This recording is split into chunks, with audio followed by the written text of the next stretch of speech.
போகிறோம். என்ன பண்ணுறோம்? என்ன புளிக்குழம்பு? பாகக்காய் புளிக்குழம்பு. பாகக்காய் ஒன்று தான் இருக்குது, அதனால என்ன போட்டிருக்கீங்க? இப்போ நல்லெண்ணெய் போட்டிருக்கேன். நல்லெண்ணெய் போட்டு வெந்தயம் கொஞ்சம் போட்டு அதுலேயே கொஞ்சம் கடுகு போடும். கடுகு கடப்படம் பொண்ணுவோங்க.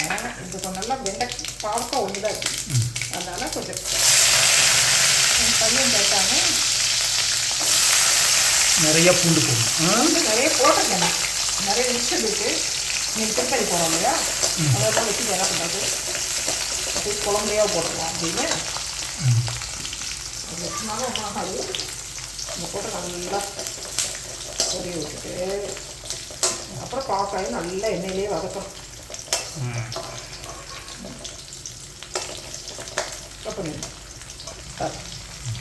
ஒரு 3 நிமிஷம் வதக்கணுமா? இன்னும் கொஞ்சம் வதக்கினாலும் நல்லது தான். எவ்வளோ வதக்குறோமோ அந்த வதக்கணும். கலர் மாறாமல் இருக்கும். இல்லை கலர் மாறும். நல்லா சரி, ஓகே. ஏன்னா இப்போ மறுபடியும் பாக்காய் போட்டு வதக்கட்டும் போகிறோம், அதனால் மிச்சமும் வதங்கிடும்.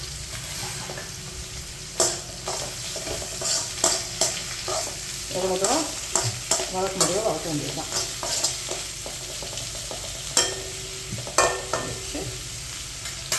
இப்போ மூடி வச்சிடும்.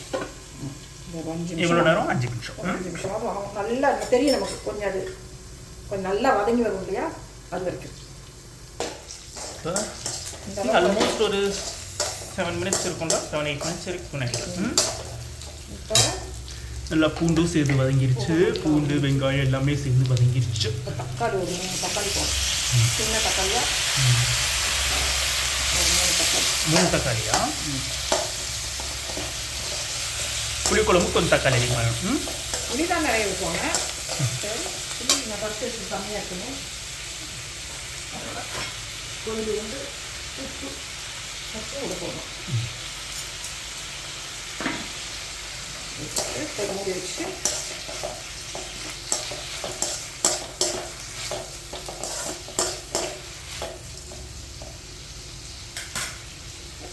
மூடி வச்சிடும். நல்லா வதங்கிட்டது. வதங்கிறவங்க இன்னொரு வேலை செய்ய போகிறோம். இன்னொரு அடுப்பு வச்சுருக்கீங்க. தயிர் போட்டு செய்கிறது. மோர் குழம்பு தான் வைக்கலாம்னு நினச்சேன். புளி குழம்பு வச்சுதான் மோர் குழம்பு வைக்கல. சனிக்கிழமை வச்சுக்கலாம். இது சாம்பல் பூசுனா பொரியல் மாதிரியா? பொரியல் மாதிரி. ஆனால் வந்து இது தயிர் பச்சடி மாரி. ரைஸுக்கும் வச்சுக்கலாம், அது வேணாம். சும்மா சாப்பிடலாம், சும்மாவே அள்ளி சாப்பிடலாம். இப்போ நீங்கள் டயட்லாம் ஃபாலோ பண்ணுறீங்க, உங்களுக்கு வெயிட்லாம் லாஸ் ஆகணும் அப்படின்னா இது நல்ல ஒரு டிஷ்ஷாக சாலட் மாதிரி சாப்பிடலாம்.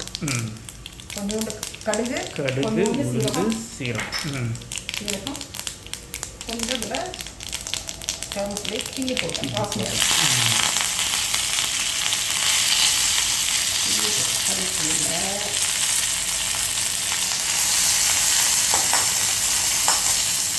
கிள்ளி வச்சேன் சார். இந்த சாம்பல் பூசணிக்காயும் போட்டு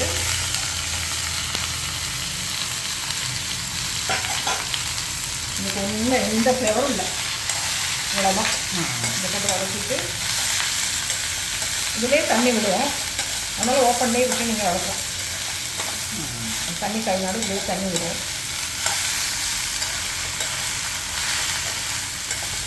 இவ்வளோதான் இதோட மெத்தடை. ரொம்ப ஈஸியாக பண்ணி ரொம்ப ஈஸி. ஆனால் அது கிடைக்குமான்னு தெரியல. கிடைக்கும், கிடைக்கும். அவ்வளோதான். தாளிச்சு விட்டோமா, இது வதங்க அப்படியே தண்ணி விட்டுக்கிட்டே வரும். அதுவும் தயிர்லாம் போட்டு பண்ணணும். இதுக்கு ரைஸில் போட்டு கட்டி போட்டு நீங்கள் அழகாக சாப்பிடும். அது அப்படியே ஆரம்பிச்சு மாரி தயிர் கலந்து. அவ்வளோதான். அவ்வளோதான். இது நல்லா வெந்துருச்சுன்னா வந்து கொஞ்சம் வேக வச்சுன்னா அதுவும் டக்குன்னு வெந்து.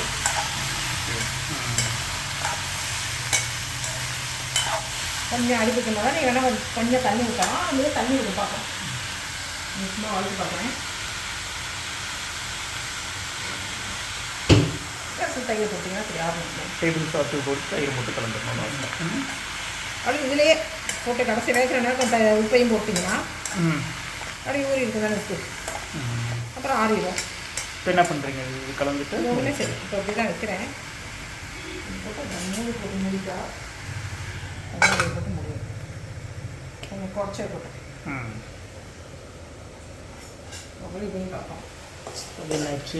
இது நல்லா வதங்கணும். தக்காளி போட்டு உப்பு போட்டுருக்கீங்க. அதிலே பாதி வெந்துடும். புளிக்குழம்புமே இப்படி இல்லாமல் இப்போ நீங்கள் பார்க்கலன்னு வைங்க, இதே மாதிரி இதே அளவு வெங்காயம் இந்த அளவுக்கு பூண்டு போட்டு இதே மெத்தட் செஞ்சீங்கன்னா புளிக்குழம்பு தான். பாக்க புளிக்குழம்பு நார்மல் புளிக்குழம்பு. இது வந்து பாக்கம் இருக்கும். பூண்டு புளிக்குழம்பு. அது பூண்டு புளிக்குழம்பு. புளி கரைக்கிறீங்க. இந்த புளி பேஸ்ட்டே கிடைக்குது. இந்த புளி பேஸ்ட் தான் நீங்கள் எப்படி கட்டி புளி ஒன்று வச்சுருக்கீங்க அப்படிதான் கொடுங்க.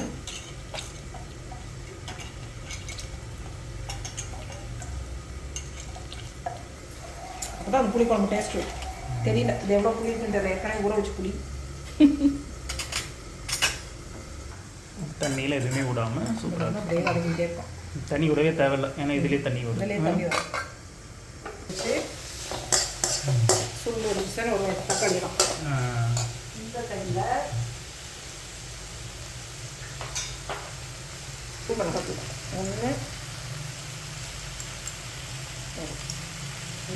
1 ஸ்பூனு கம்மிங்க, சின்ன ஸ்பூன்.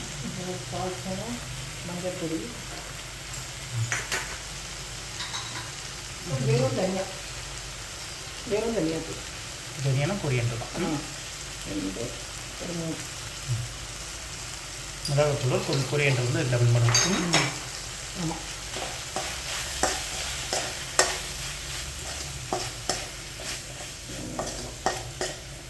இப்போ எனக்கு நார்மலாக இந்த மசாலா போட்டால் எனக்கு பிடிக்க ஆரம்பிக்கும். என்ன பண்ணுவீங்க? அது பிடிக்கூடாதுன்னு தண்ணி ஊற்றிக்கிங்களா? இப்போயா? இப்போ வந்து புளி தண்ணி ஊற்றி அதிலே வெந்து இது கொஞ்சம் எண்ணெய் வதங்கட்டும்.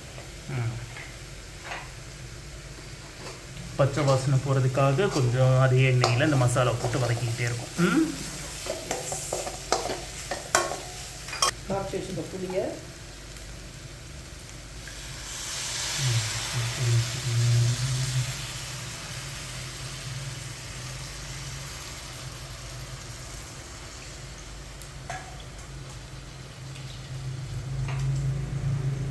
தண்ணி பத்தாதனால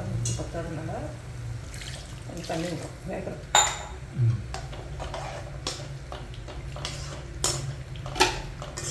அந்த டைமில் எண்ணெய் கொஞ்சம் போட்டு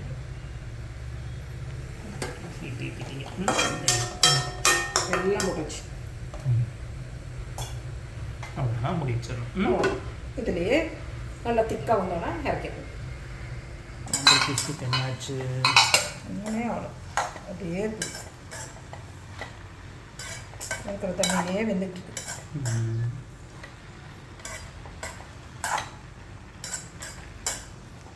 கடை விட்டோம்னா சரியாகும்.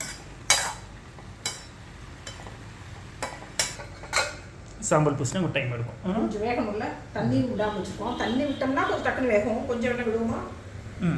தண்ணி அங்கே வரும். பார்ப்போம், நான் கொஞ்ச நேரம் பார்ப்போம். தண்ணி ஊற்றாமையே வருது. அதனால் தண்ணி ஊற்ற தண்ணி எவ்வளோ கம்மியாகிட்டே போகுது பாருங்க காயோட தன்மை. உங்களுக்கு நறுக்கு வேண்டாம். இப்போ பாதி சரி, நான் ஹாஃப் குக் தான் சாப்பிட்றேன், நல்லா ஹெல்தி, ஹெல்த்திக்கு கொடுக்காம நீங்கள் சாப்பிட்ற மாதிரி தான் கொஞ்சம் ஹாஃப் குக்காக கூட எடுத்துக்கலாம். இன்னும் எடுத்து வச்சுக்கலாம். நான் ஹாஃப் குக்காக சாப்பிட மாட்டோம். நல்லா இதாக இருந்தாலும் தையில் போட்டு இது பண்ணுறது மேஷ் பண்ண மாதிரி இருந்தால் தான் அவனுக்கு சாப்பிடுவோம். பாதி காயாயிடுச்சு. கொஞ்சம் தண்ணி கொஞ்சம் வத்திடுச்சு. இந்த சூட்லேயே இந்த காய் வந்துடும். இந்த காய் நல்லா பண்ணி வச்சிட்டிங்கன்னா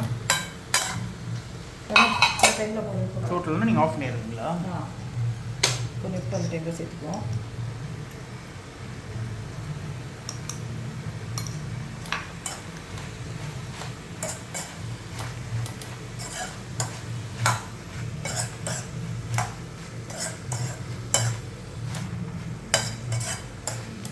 வேண்டியதுன்னா ஃபுல்லாக அப்படி பண்ணி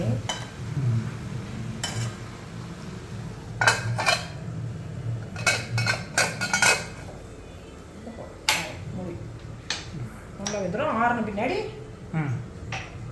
கொஞ்சம் கொத்தமல்லி தலை இருந்துச்சா கொஞ்சம் கொத்தமல்லி தலை பின்னாடி குடிக்குது. நல்லா சுண்டணும் அது.